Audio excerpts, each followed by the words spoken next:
Sa ngalan ng Ama at ng Anak at ng Espiritu Santo, Amen. sumainyo ang Panginoon. At sumaiyo rin. Ay pinagdiriwang din natin ang kapistahan ni Apostol Santo Tomas, isang apostol. Mga kapatid, aminin natin ang ating mga kasalanan upang tayo'y maging marapat gumanap sa banal na pagdiriwang. Inaamin ko sa makapangyarihang Diyos at sa inyo mga kapatid na lubha akong nagkasala sa isip, sa salita at sa gawa at sa aking pagkukulang.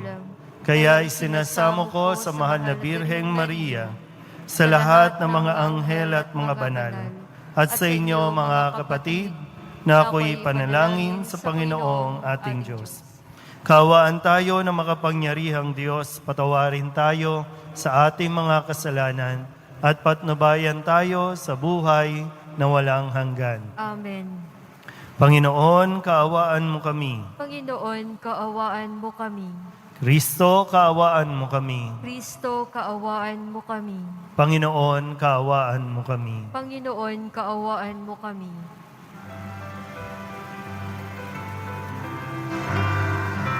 Luwalhati sa Diyos sa kaitaasan, halo sa lupa ay kapayapaan. Pinupuri ka, pinagdarahal, sinasamba ka dahil sa dakilang kalwalhatian. Panginoon naming Diyos, Hari ng langit, Amang makapangyarihan, Panginoong Jesucristo, bugtong na anak ng Diyos, Kordero ng Ama, ikaw na nag-aalis ng mga kasalanan ng sanlibutan. Tanggapin mo ang aming kahilingan, ikaw na naduluklok sa kadan ng Ama, maawa ka sa amin. Ikaw lamang ang banal, Panginoong Jesucristo, kasama ng Espiritu, sa luwalhati ng Ama. Amen, Amen, Amen, Amen. Manalangin tayo. Ama naming makapangyarihan, loobin mo ang aming maipagdiwang ang kapistahan ni Apostol Santo Tomas upang matuwangan niya kami sa pagdalangin kami magkamit ng buhay sa ngalan ng kanyang kinikilalang Panginoon na si Hesus Kristo, kasama ng Espiritu Santo, magpasawalang hanggan. Amen. Magsiupo po ang lahat. Pagbasa mula sa sulat ni Apostol San Pablo sa mga taga-Efeso. Mga kapatid, hindi na kayo dayuhan o taga-ibang bansa, kundi kababayan ng mga hinirang ng Diyos at kabilang sa kanyang sambahayan.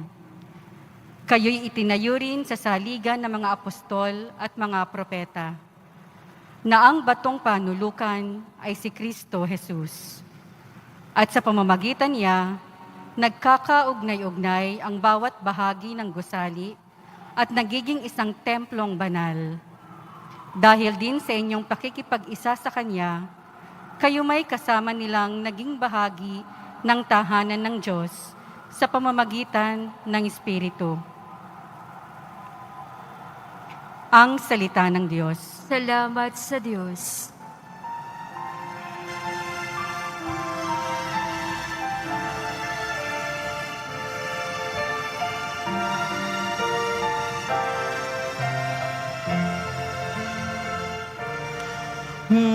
Humayot nalhin sa tanan, mabuting balitang aral.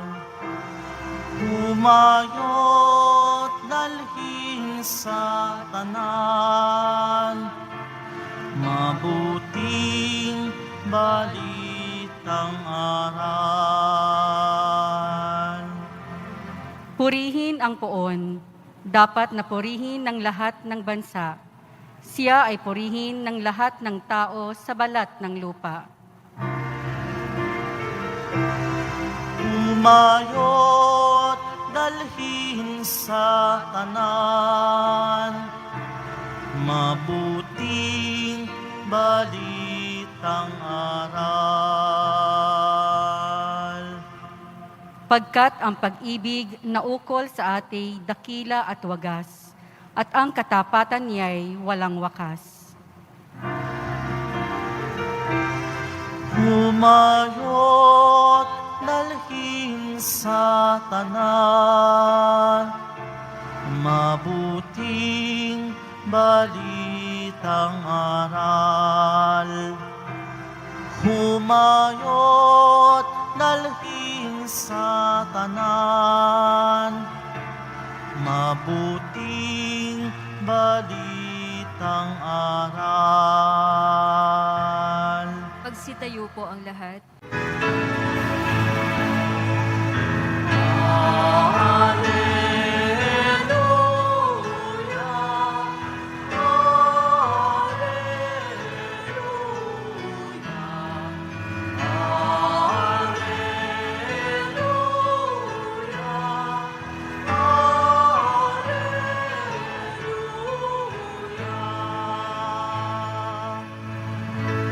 Sa daigdig ay laganap,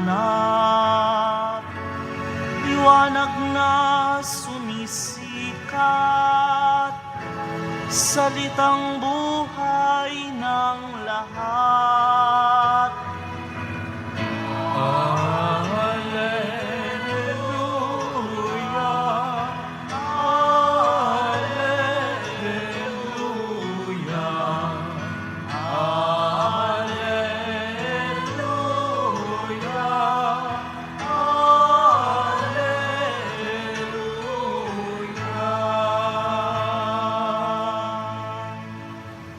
Sumainyo ang Panginoon. At sumaiyo rin. Ang mabuting balita ng Panginoon ayon kay San Juan.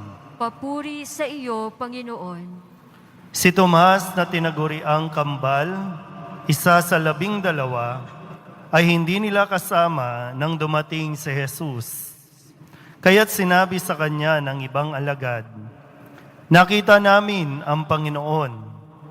Sumagot si Tomas, "Hindi ako maniniwala hanggat di ko nakikita ang butas ng mga pako sa kanyang mga kamay at naisusuot dito ang aking daliri at hanggat hindi ko na ipapasok ang aking kamay sa kanyang tagiliran." Makalipas ang 8 araw, muling nagkatipon sa loob ng bahay ang mga alagad, kasama na nila si Tomas. Nakapinid ang mga pinto, ngunit pumasok si Jesus at tumayo sa gitna nila. Sinabi niya, "Sumainyo ang kapayapaan." Saka sinabi kay Tomas, "Tingnan mo ang aking mga kamay at ilapit dito ang iyong daliri. Ipasok mo ang iyong kamay sa aking tagiliran. Huwag ka nang mag-alinlangan, maniwala ka na." Sumagot si Tomas, "Panginoon ko at Diyos ko." Sinabi sa kanya ni Jesus, "Naniniwala ka na ba sapagkat nakita mo ako? Mapapalad ang mga naniniwala kahit hindi nila ako nakita." Ang mabuting balita ng Panginoon. Pinupuri ka namin, Panginoong Hesukristo. Isang magandang araw po sa inyong lahat. Medyo namimiss ko na po yung marinig kayo. Hindi ko alam kung sa labas ay nadidinig ako, pero pwede po bang palakpakan natin ang Poong Jesus Nazareno? Naririnig naman po, no? So sana pakinggan natin ng mabuti ang mensahe sa atin ng Poong Jesus Nazareno sa araw na ito. Sa unang tingin o pagdinig natin, si Santo Tomas, bakit natin pararangalan? Si Santo Tomas, nagduda.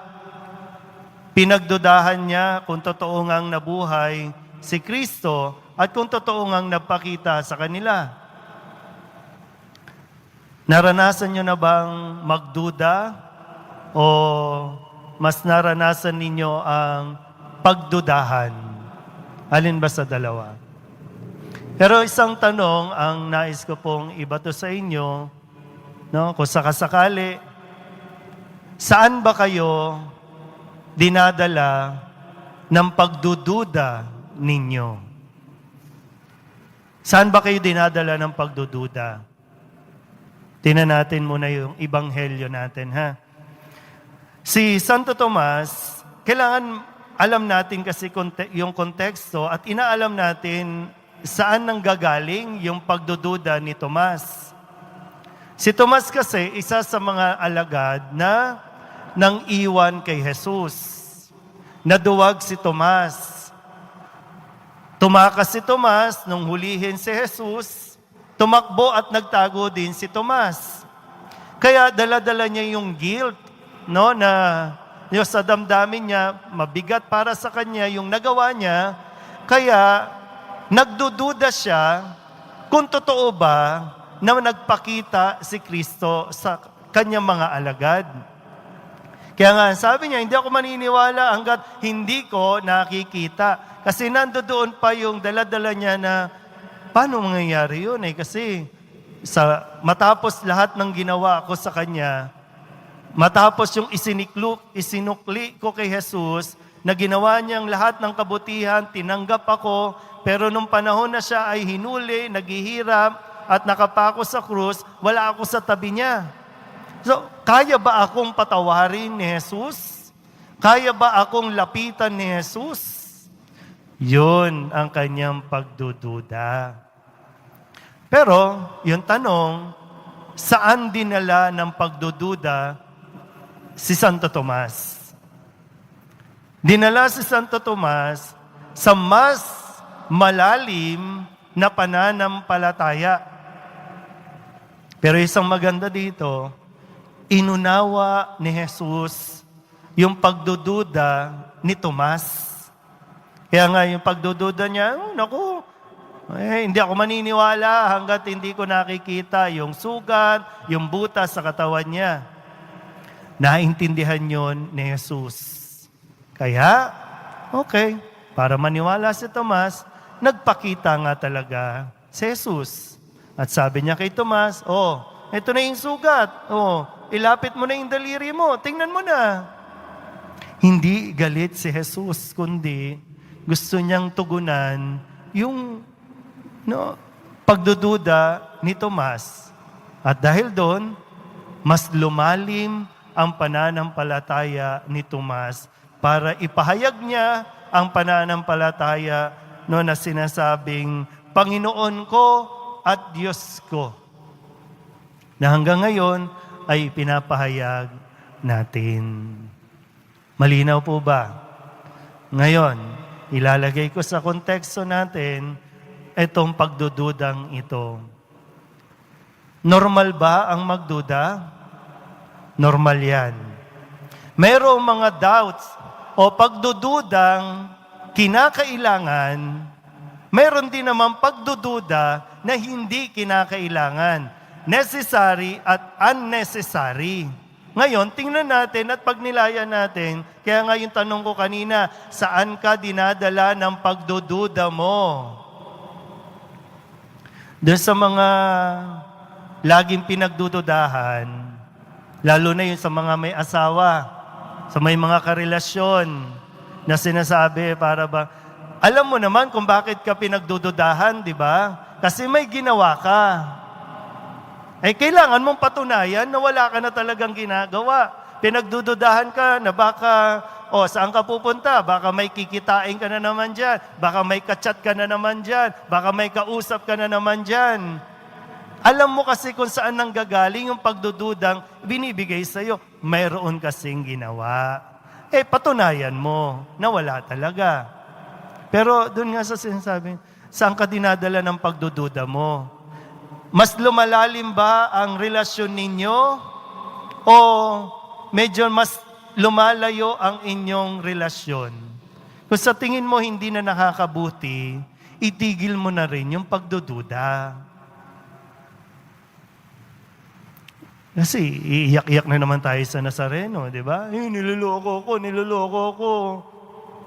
Baka hindi ka na niloloko, ikaw na lang talaga yung hindi ka maalis sa isip mo yung pagdududa. Kaya hindi lumalawak, hindi lumalalim yung relasyon ninyo kasi hindi ka rin makamove on.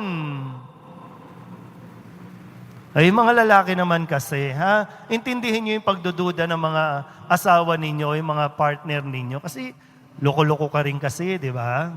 Kailangan patunayan mo muna. So, may necessary at unnecessary. Yung mga unnecessary, baka itigil mo na. Kasi hindi ka na rin naman nagiging masaya. Kayong magkarelasyon, hindi na rin nagiging masaya. Ngayon, lagay ko ulit sa konteksto natin. Kailangan, necessary yung pagdududa. Tingnan ninyo yung mga katabi ninyo. Sa paligid ninyo, tingnan ninyo. Tingnan nyo. Okay, matakot. Yung mga nasa labas, tingnan nyo yung nasa gilid, tingnan nyo yung nasa likod. Kasi sa konteksto natin, necessary na pagdudahan ang bawat isa. Bakit? For safety measure.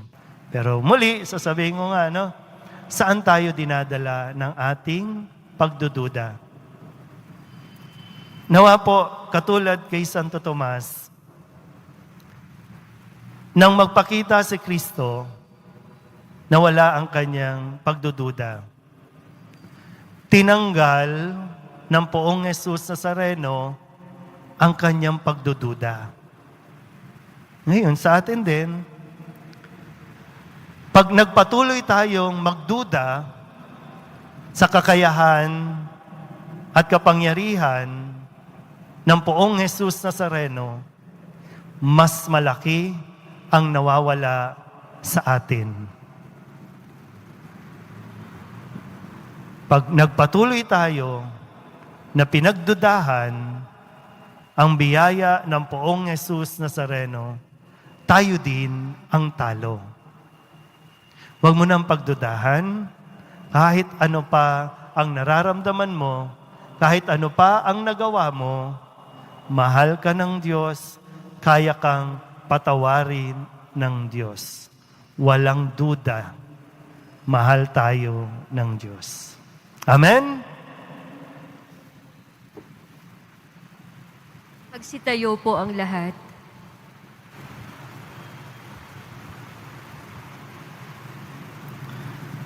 Taglay ang pananampalataya ni Kristong muling nabuhay na ang mga sugat ang tanda ng kanyang tagumpay.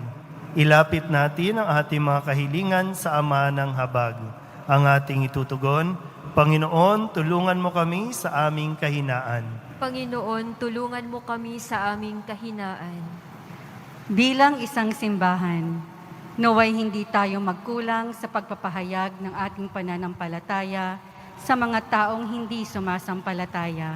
Manalangin tayo. Panginoon, tulungan mo kami sa aming kahinaan. Ang simbahan sa Asya, naway magkaroon ng paglago. Manalangin tayo. Panginoon, tulungan mo kami sa aming kahinaan. Ang mga nakalugmok sa pagiging makasalanan at kawalan ng pananampalataya, naway mapangibabawan ang kanilang pag-aalinlangan. Manalangin tayo. Panginoon, tulungan mo kami sa aming kahinaan. Ang mga nabibigatan sa buhay, lalo na mga may sakit at nangungulila, naway magtamasa ng kagalakan ng muling pagkabuhay ni Kristo. Manalangin tayo. Panginoon, tulungan mo kami sa aming kahinaan. Idulog din natin sa Panginoon ang ating mga personal na kahilingan at mga panalangin para sa ating mga pamilya, ang mga kahilingan ng lahat ng nanonood sa Facebook Live, at ang lahat ng panalangin na hinihiling na ipagdasal sa misang ito.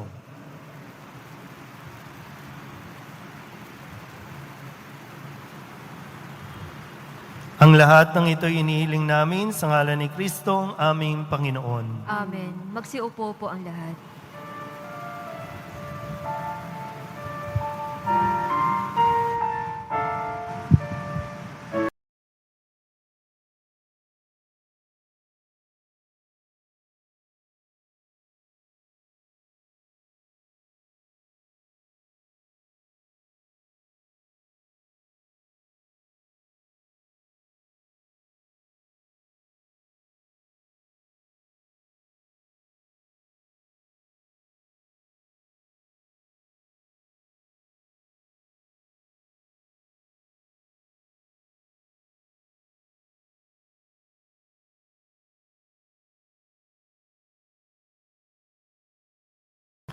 Manalangin kayo mga kapatid upang paghahain natin ay kalugdan ng Diyos Amang makapangyarihan. Tanggapin nawa ng Panginoon itong paghahain sa iyong mga kamay sa kapurihan niya at karangalan sa ating kapakinabangan at sa buong sambayanan niyang banal. Ama naming lumikha, inihahain namin ang aming paglilingkod. Kalakip ang dalangin itaguyod mo ang iyong mga kaloob sa amin. Ngayon kami nagpapasalamat sa iyo kaysa ng pagpupuri ni Apostol Santo Tomas sa pamamagitan ni Jesucristo kasama ng Espiritu Santo magpasawalang hanggan. Amen. Sumainyo ang Panginoon. At sumaiyo rin. Itaas sa Diyos ang inyong puso at diwa. Itinaas na namin sa Panginoon. Pasalamatan natin ang Panginoong ating Diyos. Marapat na siya ay pasalamatan.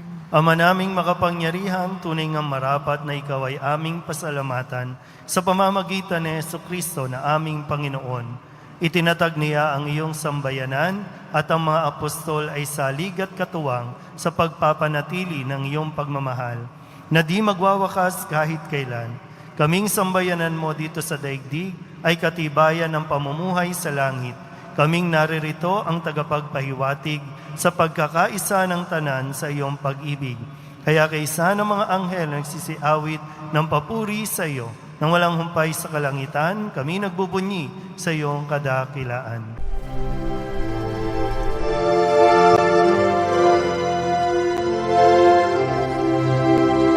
Santo, Santo, Santo, Panginoong Diyos makapangyarihan, napupuno ang langit at lupa ng kalwalhatian mo. Hosana sa kaitaasan, pinagpalang na paririto sa ngalan ng Panginoon. Hosana sa kaitaasan.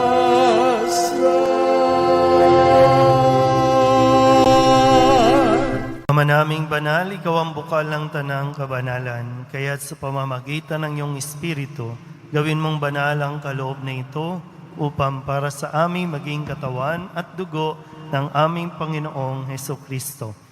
Bago niya pinagtiis ang kusang loob na maging handog, hinawakan niya ang tinapay, pinasalamatan kaniya, pinaghati-hati ni Ayon, iniabot sa kanyang mga alagad at sinabi, "Tanggapin ninyong lahat ito at kanin, ito ang aking katawan na ihahandog para sa inyo."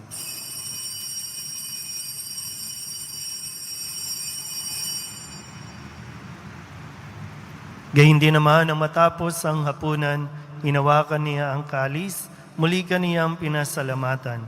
Iniabot niya ang kalis sa kanyang mga alagad at sinabi, "Tanggapin ninyong lahat ito at inumin. Ito ang kalis ng aking dugo, ng bago at walang hanggang tipan. Ang aking dugo na ibubuhos para sa inyo at para sa lahat, sa ikapagpapatawad ng mga kasalanan. Gawin ninyo ito sa pag-alaala sa akin."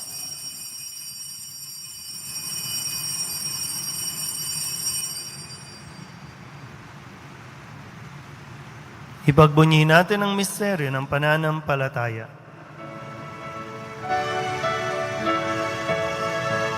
Sa krus mo at pagkabuhay, kami tinubos mong tunay.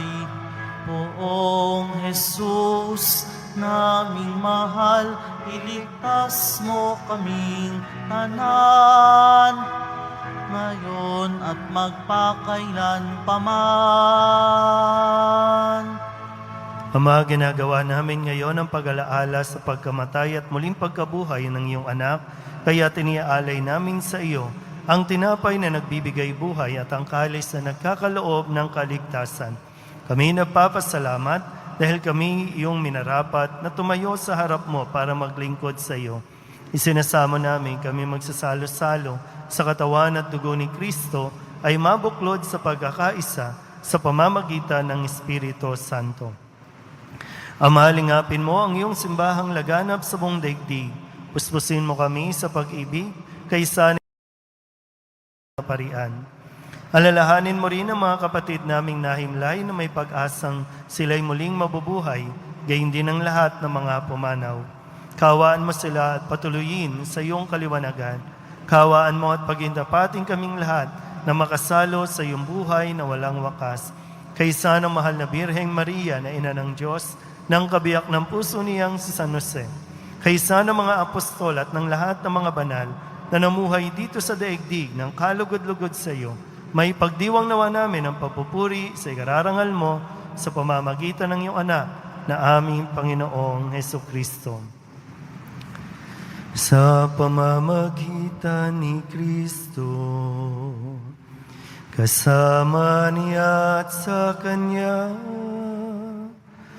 ang lahat ng parangal at papuri ay sa iyo, Diyos Amang makapangyarihan, kasama ng Espiritu Santo, magpasawalang hanggan. Amen. Amen. Amen.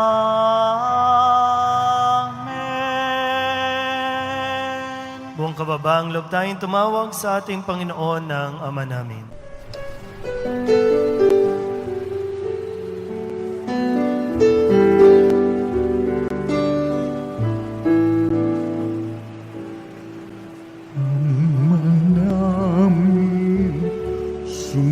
Sumasalang ka, sambahin ang ngalan mo, mapasamin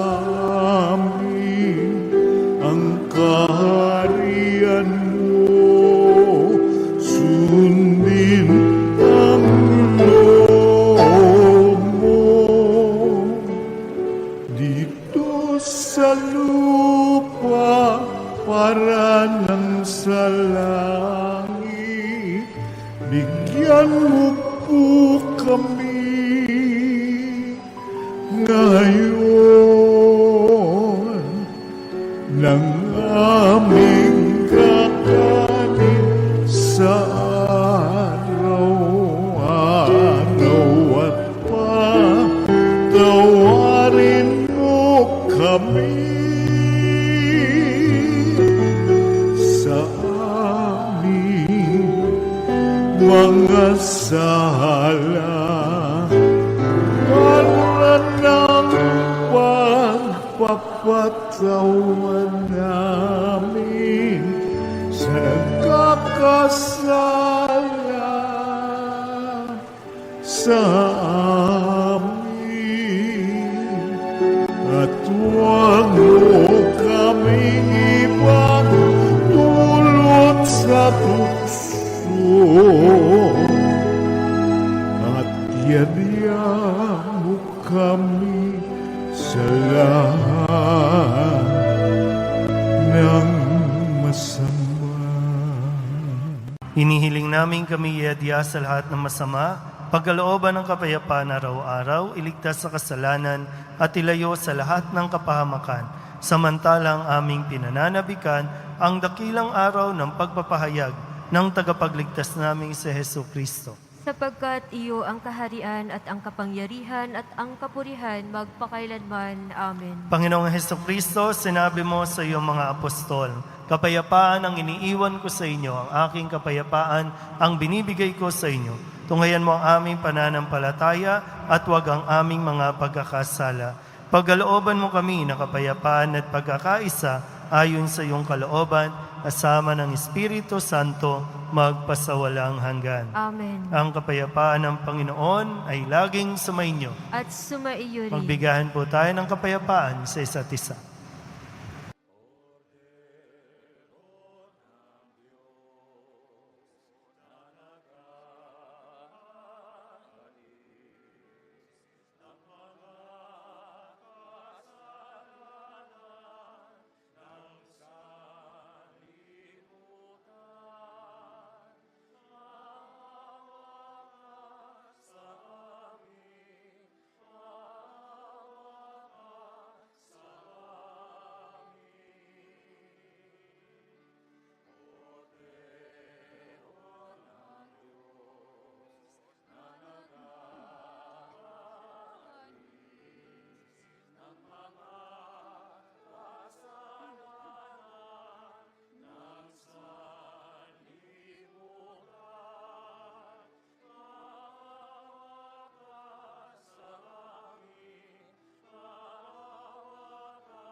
Ito ang kordero ng Diyos.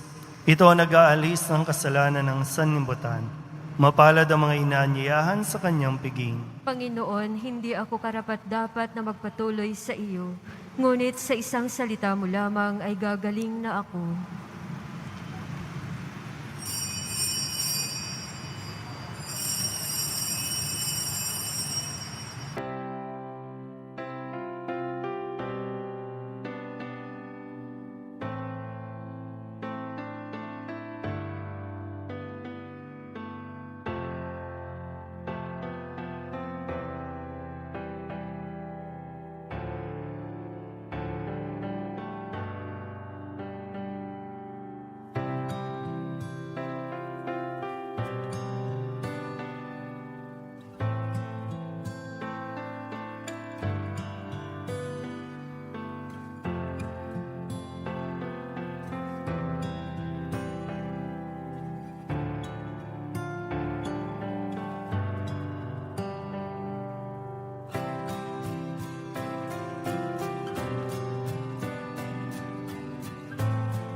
Manalangin tayo. Ama naming mapagmahal, ngayong kami nagsalo sa katawan ng bugtong na anak mo, mapanaligan nawa namin siya kaysa ni Apostol Santo Tomas, maipahayag nawa namin siya'y Panginoon at Diyos sa pamumuhay namin at tapat na paglilingkod. Sa pamamagitan niya, kasama ng Espiritu Santo, magpasawalang hanggan. Amen. Sumainyo ang Panginoon. At sumaiyo rin. Manalangin tayo para sa pagbabasbas. Mahal na pong Jesus Nazareno, inihayag mo sa pamamagitan ng krus ang walang maliw na pag-ibig ng Diyos sa sangkatauhan. Pakinggan mo ang kahilingan ng iyong angka na nagsusumamo sa iyo. Makamtan nawa nila ang inyong katugunan at tanggapin ang kasagutan na may utang na loob na tinatanaw. Basbasan din po ninyo ang mga dala-dala nilang mga imahin at dasalan at lalo tigit ang mga may karamdaman. Sa pamamagitan ng bendisyon na ito, naway maalala nila ang pangako nila noon sa binyag, na ikaw ay kanilang iibigin at paglilingkuran bilang Panginoon magpasawalang hanggan. Amen. At pagpalain kayo ng makapangyarihang Diyos, Ama at Anak, at Espiritu Santo. Amen. Tapos na ang banal na misa, umayo tayo sa kapayapaan ng Poong Jesus Nazareno. Salamat sa Diyos.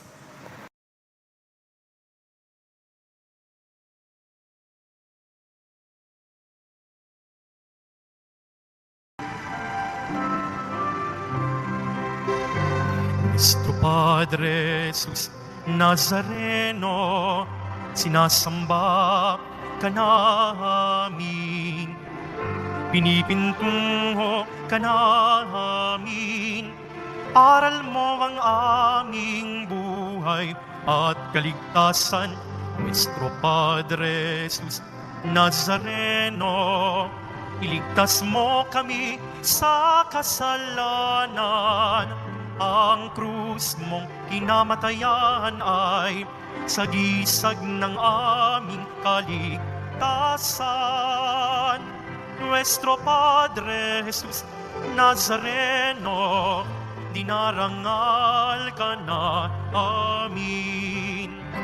Nuestro Padre Jesus Nazareno, nilulwalhati ka namin. Nuestro Padre Jesus Nazareno, dinarangal ka na amin. Nuestro Padre Jesus Nazareno, niluluwalhati ka namin.